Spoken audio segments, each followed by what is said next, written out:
I want you to sit here, please. Can you please make a different one? Hey guys. How you doing? Do you have fun, son? Go. Come on, Greta.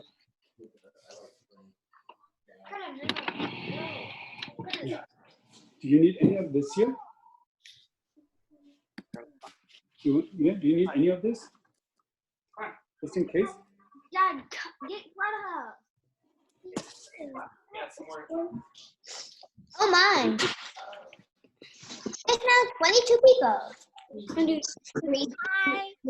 What is It gives me 19. I don't know what kind of views does it have?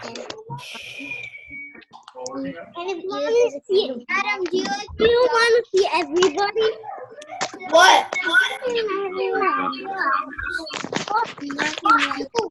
What screen? I can't see anything. No, they cannot even see it.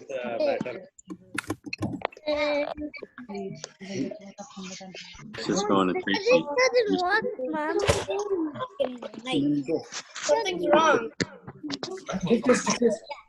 I did something. Everything is like With your name, does it change? connection's not working. You might just have it set up so that you don't. It doesn't matter. What, Miles?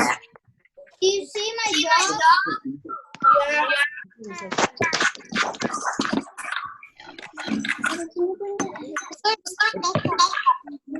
Miles. Oh, never mind. I told her. You told me to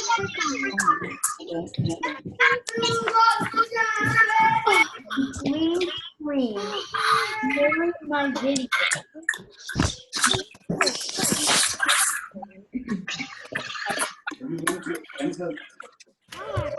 What's this doing here? Do you need to sit on the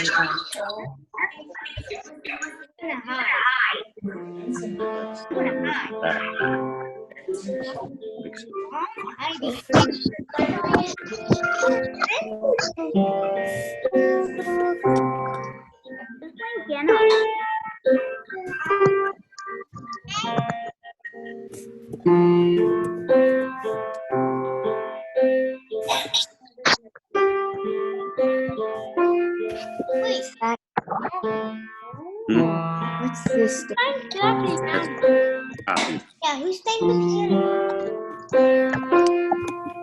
This is paste. Oh my. Wait. Okay, I have muted you guys. Sorry for the delay, but I ran out of coffee. And that is a problem that needs to get solved immediately. So that's Mr. Fortuna's taking care of that. Can you guys give me a thumbs up that you can hear me? Awesome, great, okay. And I think pretty much everybody has joined in. So I guess we'll just get started. But first, I need to ask Sasha a question. Let me find you on my screen here, Missy. Hello, Sasha. Hi. How was your weekend? It was good. Anything interesting happened to you this weekend? Because you look a little different to me. I'm trying to put my finger on it. I don't think it's a haircut. Did you celebrate your birthday this weekend? Yeah. Yeah? Would you like us to try to sing you happy birthday? I mean, like, I don't really. I don't. Should we give it a try? We'll just see. So I'm going to unmute everyone. Wait. Click the right button. Happy birthday. Okay, all at once. Sasha. Happy birthday to you. Happy birthday to you. Happy birthday, Sasha. Going great. Happy birthday to you. You tried. You tried. Well, I hope you had an awesome birthday, Sasha. Yes, Sam. We were muted during the entire song. Oh, you were? Oh no. Yes, we were. Well, Only a not couple everybody people got was. to sing, I'm sorry, Sam. including me. What right button? I did not get Hurt? to It was because we can unmute ourselves, so we unmuted. Okay. Some of you managed to get yourselves unmuted. I'm sorry. Technology is hard. Okay. On to Bunnicula. Oh gosh, I can't remember where we left off. I think we finished chapter 2, so now I'm going to start chapter 3. Some unusual goings on. The next few days passed uneventfully. I was very bored. Our new arrival slept all day, and Chester, whose curiosity had been aroused by the strange behavior of the rabbit that first night, had decided to stay awake every night to observe him. Therefore, he too spent most of his days sleeping, so I had no one to talk to. The evenings weren't much better. Toby and Pete, who used to play with me as soon as they got home from school, now ran immediately to that silly rabbit's cage to play with him, or at least they'd try to. Bunnicula did not make the most energetic playmate. It took him quite a while to wake up each night, and then when he did awaken, he didn't do much except hop around the living room. He didn't play catch, he didn't fetch, he didn't roll over to get his tummy rubbed.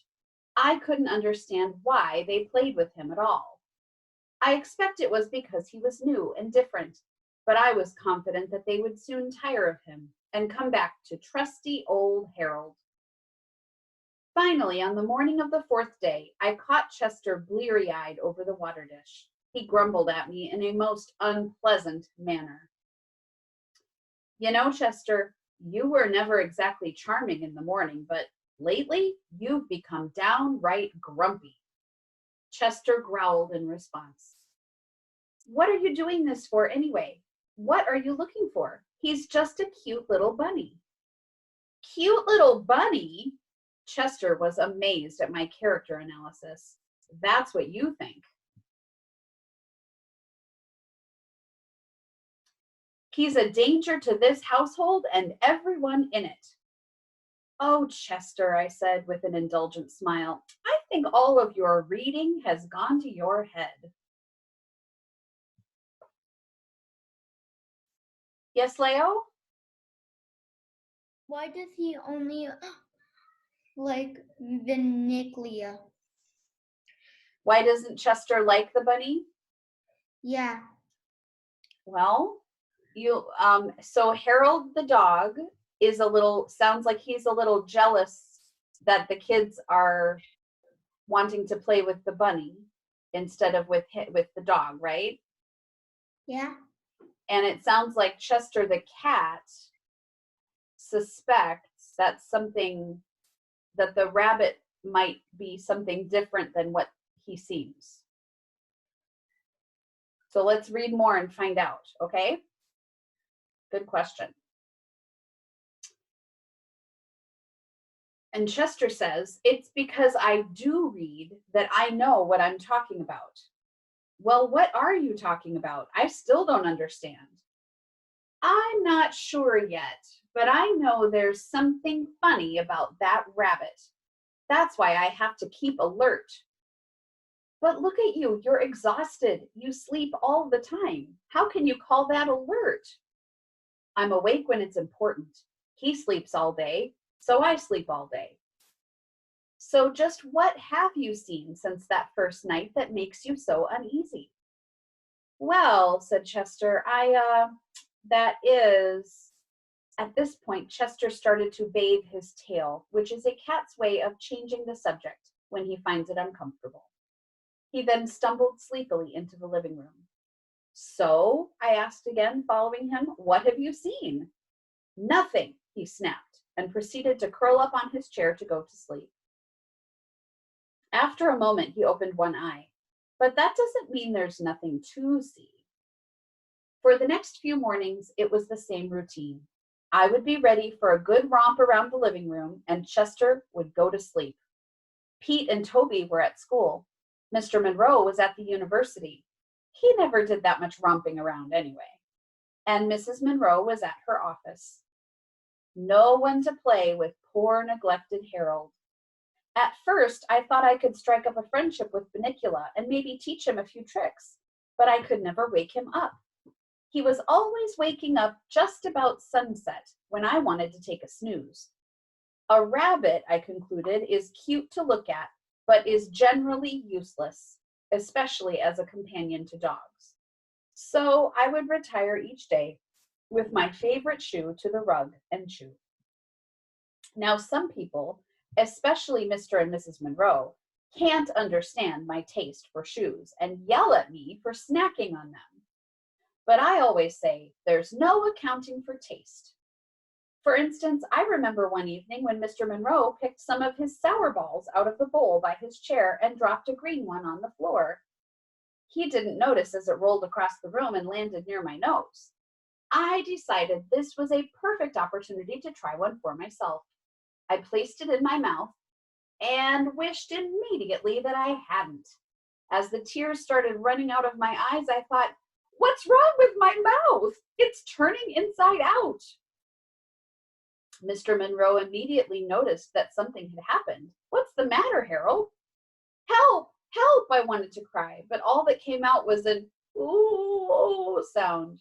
I oohed for days. So how can anybody who likes green sour balls criticize me for preferring a nice penny loafer or a bedroom slipper? But back to the matter at hand. One morning, Chester had news. That bunny, he whispered to me across our food bowls, got out of his cage last night. Don't be ridiculous, I said. How could he break through that wire? Look how little he is. That's just it. He didn't break through any wire. He got out of his cage without breaking anything or opening any doors. I looked puzzled, so Chester told me the following story. Now, Harold, he said, I don't want you thinking I'm not a good watch cat. But after a few hours last night, I grew curious about the time. I went into the hallway and, you know that new clock they've got, the big one, that goes all the way to the ceiling? Well, see, it has this thing in the middle called a pendulum. At first, I figured I would just leave it alone.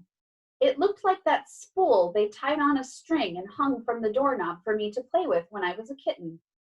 Every time I hit that silly spool with my paw, it would swing back and hit me on the nose. I hated that toy. So naturally, when I saw this one, I decided not to have anything to do with it.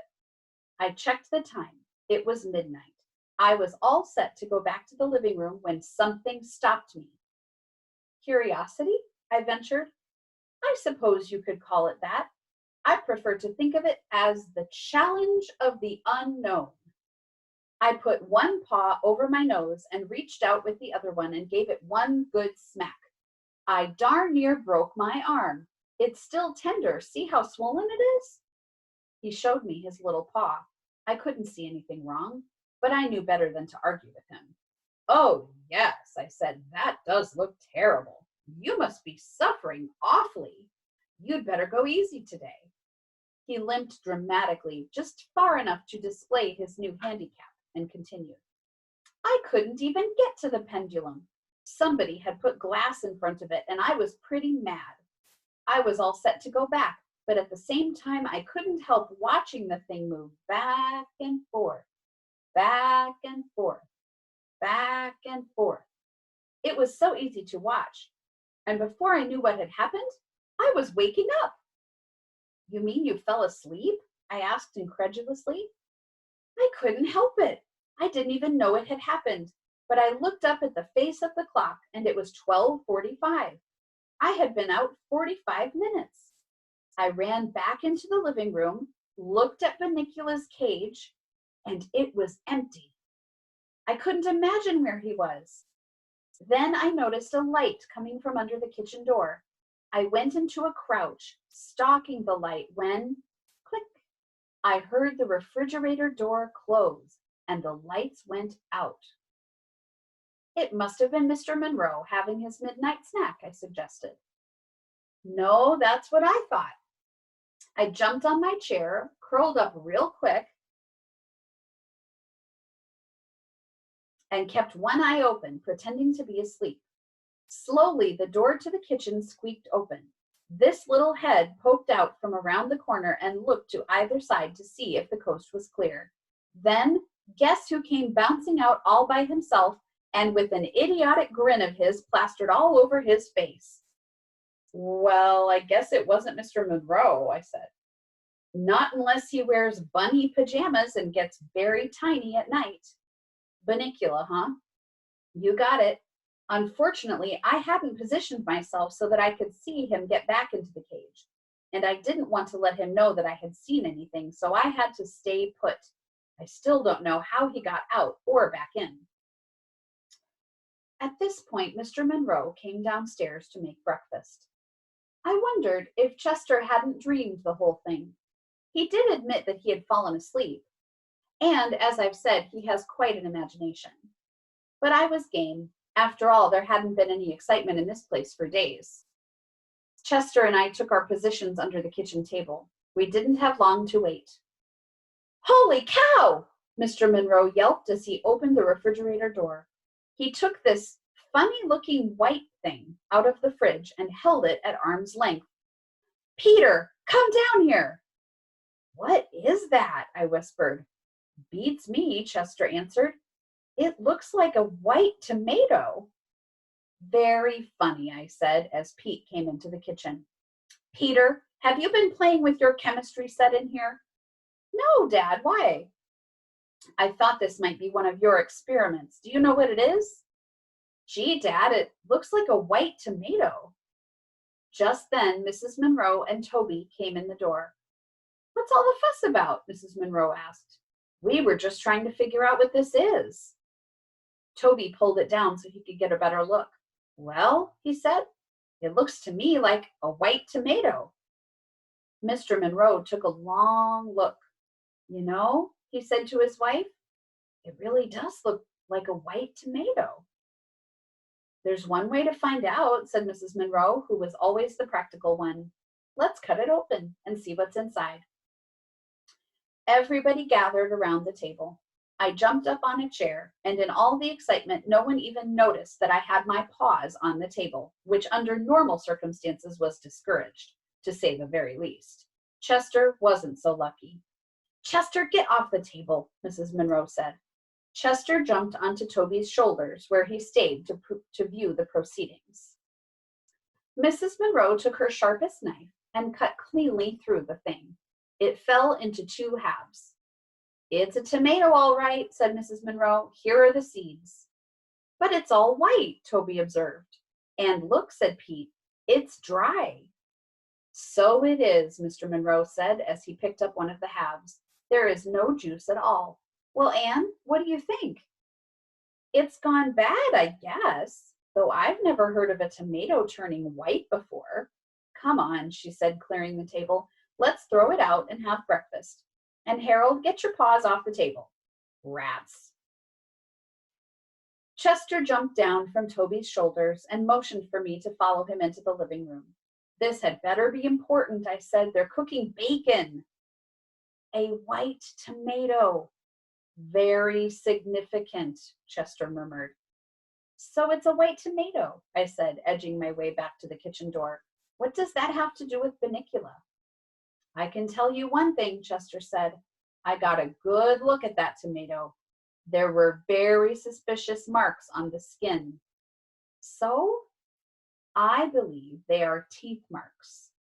So tonight, I'm going to reread a book I read last year. How fascinating, I said, as the aroma of frying bacon wafted across my nostrils. And what book might that be? The Mark of the Vampire. What? I stopped dead in my tracks. Meet me tonight after the others have gone to sleep. You'd better take a nap today so you can stay awake. Chester closed his eyes. I shifted my look to Bunnicula, who seemed to be asleep in his cage. A tiny smile sat upon his lips. A happy dream, I wondered, or something else?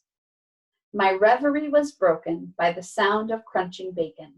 I was in the kitchen in a flash. Chapter 4, A Cat prepares. I almost didn't make it to my meeting with Chester that night. Toby had a feast in his room. It was Friday night, and on Friday nights, Toby gets to stay up and read as late as he wants to. So, of course, he needs lots of food to keep up his strength. Good food, like cheese crackers, chocolate cupcakes, my very favorite, the kind with cream in the middle, pretzels, and peanut butter sandwiches. The last I cannot abide because my mouth always gets stuck. Chocolate cupcakes with cream in the center, however, are another story. This particular evening, I stationed myself on Toby's stomach. Usually I'm a little more subtle, but having missed out on the bacon at breakfast, I was not about to take any chances on the chocolate cupcakes with cream in the center. Toby knew what I was after, but sometimes he thinks he's funny and he plays little games with me. Hi, Harold. I'll bet you'd like a peanut butter sandwich, wouldn't you? Here, you can have this one that's left over from yesterday while I eat this boring old chocolate cupcake, which is nice and fresh and has cream in the middle. Okay, Harold? Ha ha, my sides are splitting. What's the matter? Don't you want the peanut butter sandwich? All right, I'll put it away for another night. Oh, here's something you might like. It's a green sour ball from Dad's candy dish that was stuck to my sock. Would you like that, huh, pal? Oh boy, this kid is really hot tonight. No? Oh, well, I'd give you one of my cupcakes, but I know how much you hate chocolate. Would a little drooling on your stomach help convince you otherwise? Oh, you like chocolate? Okay, then you can have both of them. One thing I can say about Toby, although he's got a rotten sense of humor, he's a nice kid. Naturally, once I'd eaten both cupcakes, which took approximately 4 seconds, I felt obliged to hang around and let Toby know I was grateful. What better way to show him my gratitude than to share a few of his cheese crackers? Well, Harold, Toby said sometime later, we've had quite a party, but I have to go to sleep now. I can't keep my eyes open, so I'll have to wait until tomorrow to find out what happens in the next chapter. This is a good book, Harold. It's called Treasure Island, and it's by a man named Robert Louis Stevenson. It's kind of hard reading, though. I have to keep looking the big words up in the dictionary, so it's taking me a long time to get through it. I've always had trouble with words myself. Half the time, they don't mean what I think they're going to. And then, even when I do find out what they mean, I forget the next day anyway. You might say that I'm smart, but just not the scholarly type. But it's a really good story, Toby continued. It's all about pirates and this little boy just like me. No dogs? And a parrot, Harold. A parrot? What's a parrot? Is there anything in this book about chocolate cake? That's my idea of a treasure. Well, good night, Harold. If you're going to sleep here, you'll have to get off my stomach because it's a little full right now. Good night, Toby. I curled up at the foot of the bed, but I couldn't sleep, trying to figure out what a parrot was. I thought it might be a lady pirate, since the words sounded something alike. But then again, I also thought it might be an umbrella. Chester would know, I thought, so I went downstairs to ask him. Sama, did you have a question? I think the white tomato is an onion. Ooh, maybe. A white onion. When they cut it open, did it look like a tomato on the inside? No, because it has onions have seeds too. Some onions. Maybe, I think. Well, some onions do have seeds. Tiny seeds, I think. Well, I guess we'll have to read on and see what we find out. I like how you're thinking about it. Yes, Leo. It might be Reniglia is eating them. Is that what you think? Yeah, I think so. It's the white tomatoes. Okay, well, we'll find out. Keep thinking about it. Alina. I'm thinking that maybe, just maybe, Bunnicula bit off the skin. Because in some tomatoes, it's white inside. So maybe Bunnicula bit off the skin. Ah. So ate the red skin off the outside and it just left white in the middle? Mm-hmm. Yeah, a lot of the tomatoes we get from the grocery store are white in the middle, but they're supposed to be red all the way through if they're good fresh tomatoes. Addie. Well, wait, hold on. Click. Okay, there we go. If Bunnicula really is a vampire rabbit, then maybe he sucked all the juice and color out of the tomato. Perhaps. I love how you guys are thinking about this. Okay, we've got a little bit more of this chapter, so I'm going to keep going. Well, you certainly took your time, Chester snapped as I sauntered casually into the room. I finished my book a half hour ago. It so happens I was discussing great works of literature with Toby. Since when is a Twinkies wrapper considered a great work of literature? I decided to ignore that. Unfortunately, several chocolate crumbs fell from my mouth to the floor at precisely that moment. As a matter of fact, I said, trying valiantly to regain my dignity, we were talking about Treasure Island. Ever heard of it? Ever heard of it? He sneered. I read that when I was a kitten. Oh, then tell me, Chester, what is a parrot? Chester looked at me scornfully.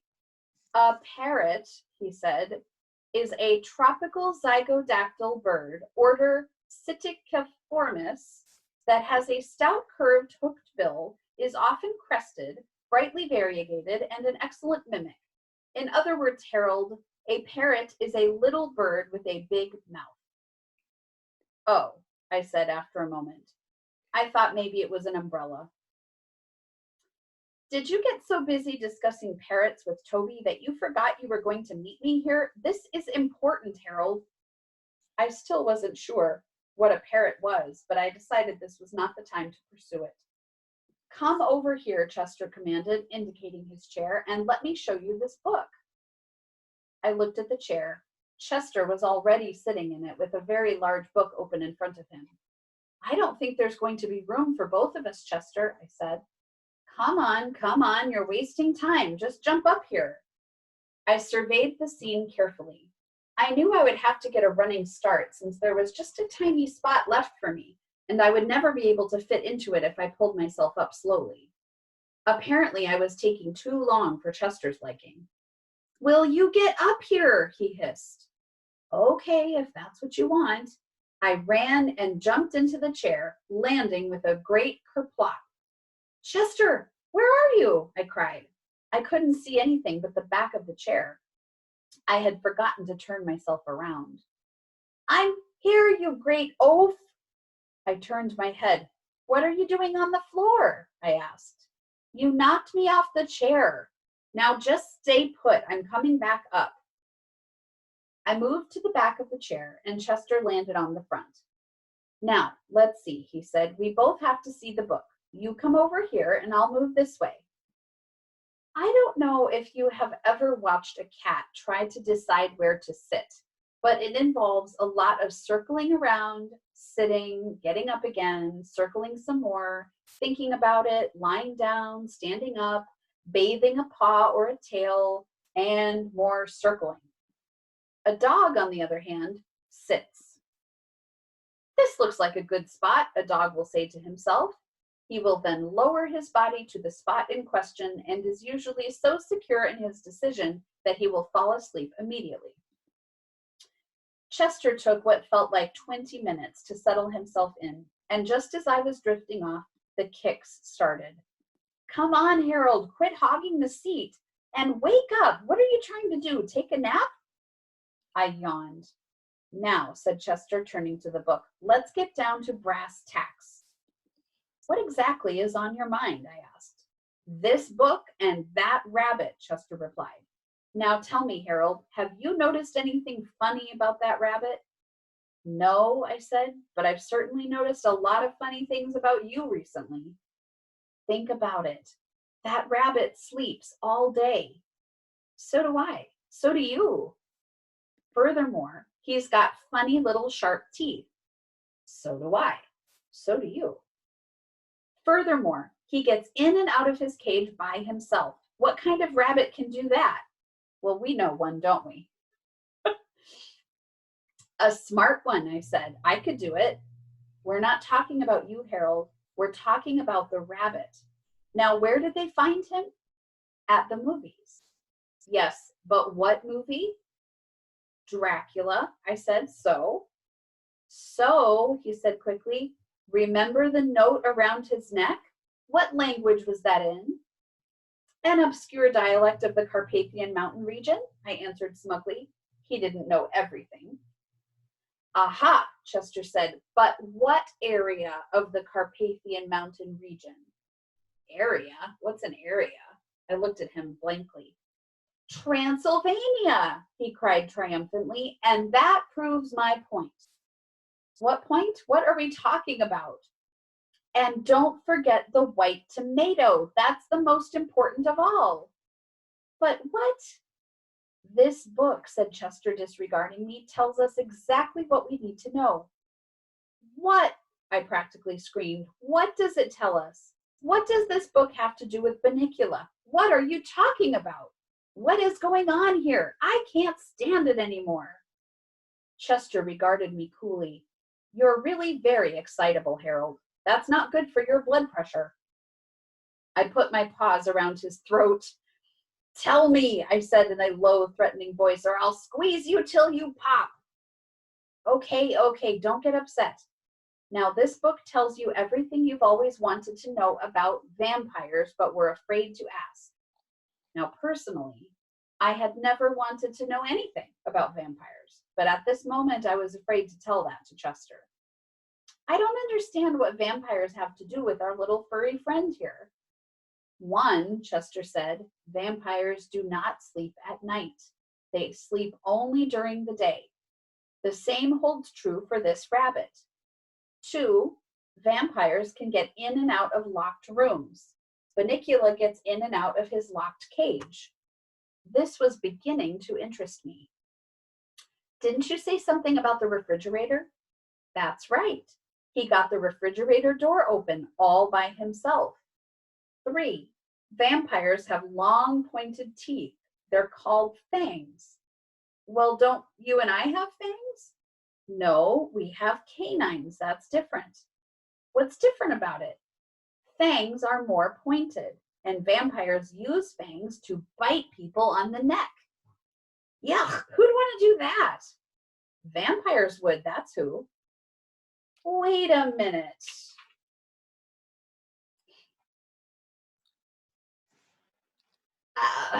Okay, I'm going to skip a couple bits here.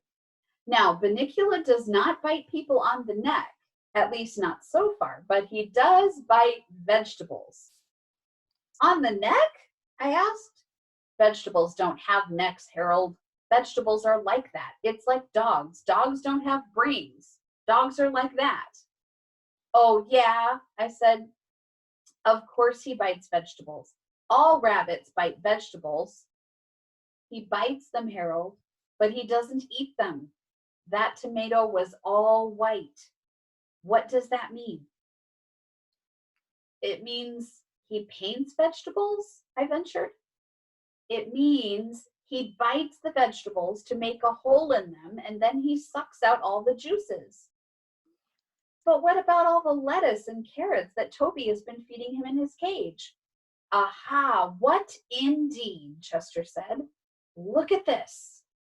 Whereupon he stuck his paw under the chair cushion and brought out with a flourish an assortment of strange white objects. Some of them looked like unironed handkerchiefs, and the others, well, the others didn't look like anything I'd ever seen before. What are they? I asked. Chester smiled. Lettuce and carrots, he said. White lettuce and carrots. I found them hidden behind his cage. I was aghast. What did it all mean? Could Chester be right? Was this harmless-looking little ball of fluff really a vampire? Just then, Chester let out a yelp. Look, he said, the cage is empty again. Oh, we are fools. We've let him get out of our sight. It's all your fault. My fault? You're the one who took 20 minutes to sit down. Well, if you hadn't knocked me off in the first place. Wait a minute. Why are we arguing? Let's find Bunnicula. Just then, we heard a click in the kitchen. Refrigerator, I whispered. Chester nodded. We jumped down and moved cautiously to the kitchen door. Shh, Chester warned unnecessarily as we crept along. Don't make any noise. We don't want him to hear us coming. Obviously, I retorted. The light went out under the door. He must have closed the refrigerator, Chester said. Easy now. We pushed the door open. The kitchen was dark. There was not a sound. Psst, Chester. What? I can't see. I can, but I can't see him. He's not here. There was a soft scamper across the linoleum, and we turned just in time to see a little white tail bounce out the door into the living room. Drat, we missed him. Come on, Harold, let's see if we can catch up with him. Chester started toward the door. Wait, Chester, what's that on the floor by the refrigerator? He turned. This new object interested him more than following Bunnicula. Watch out, he said. I'll take care of this. He slunk across the room slowly, muscles taut, eyes alert. When he was about 6 inches away, he stuck out his paw, closed his eyes, and batted at the object tentatively. I don't think he made any contact. Get closer, I said. Chester's eyes popped open. Who's the cat here? He asked. I know what I'm doing. And he proceeded to bat the air 3 more times. What is it? I squealed as my throat contracted in fear. I don't know yet, but whatever it is, it's not alive. Oh boy, if I wait for you, we'll be here all night. I walked bravely over to the object and sniffed it. Well, asked Chester. Beats me. Chester came closer. After a moment of close examination, he gasped. I jumped. I could feel my heart pounding in my chest. Harold, Chester blurted. What? Yes? What is it, Chester? It's a white zucchini.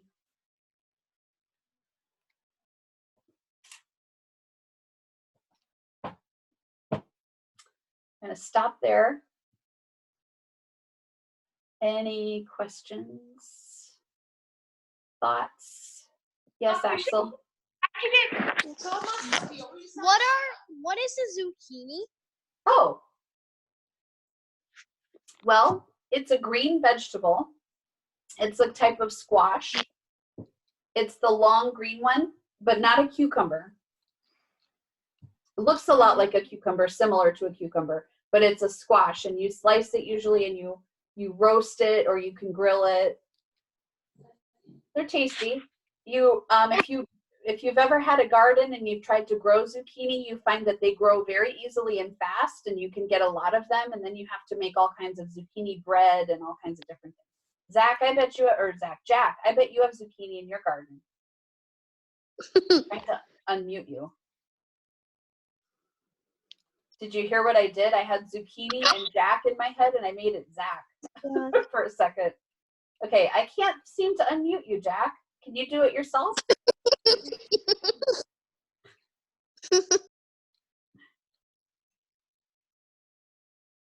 I don't know why I can't do it. Unmute. That's weird. Me either. Okay, I'm sorry, Jack. I'll try to come back to you. Oh, maybe it's not going to work for anyone. Now I'm trying Ada. There you go, Ada. Okay. I like zucchini. My dad makes it like with this, he mixes all kinds of stuff in this thing in a bowl, and then like, yeah. And also, Nana has canines, not fangs. Correct. Also, so do we. Your pointy teeth on the Yeah. sides, those are your canines. I might, wait, where are Everybody's looking in their camera now. Dude, do I have baby canines or something? I haven't changed them yet. I should have seen that one coming. Okay. Yes, Leo. If you say squash, it looks like you had a hammer and squash it. Squash, like this? Yeah. I say that? That's funny. Do you like zucchini, Leo? Yeah. Yeah? That's good. I right? like say squash. Yeah. Okay. Imogen, did you have a question? We once made zucchini bread. No, Oh, we, yeah. It's good, right? we had it in someone's house. That was funny. That was funny. Yes, Danny. I have the book Bunnicula. It's right here. Oh, good for you. You can read along. If I can't do read aloud one day, you can do it for me.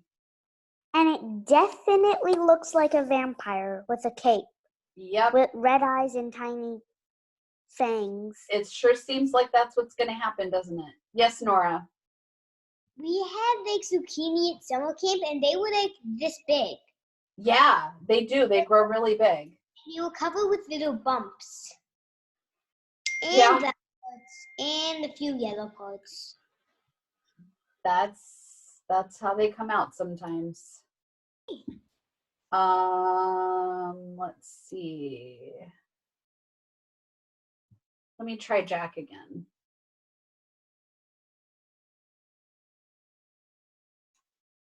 Jack, I don't know what it is with your button. It will not go. Let me try it over here.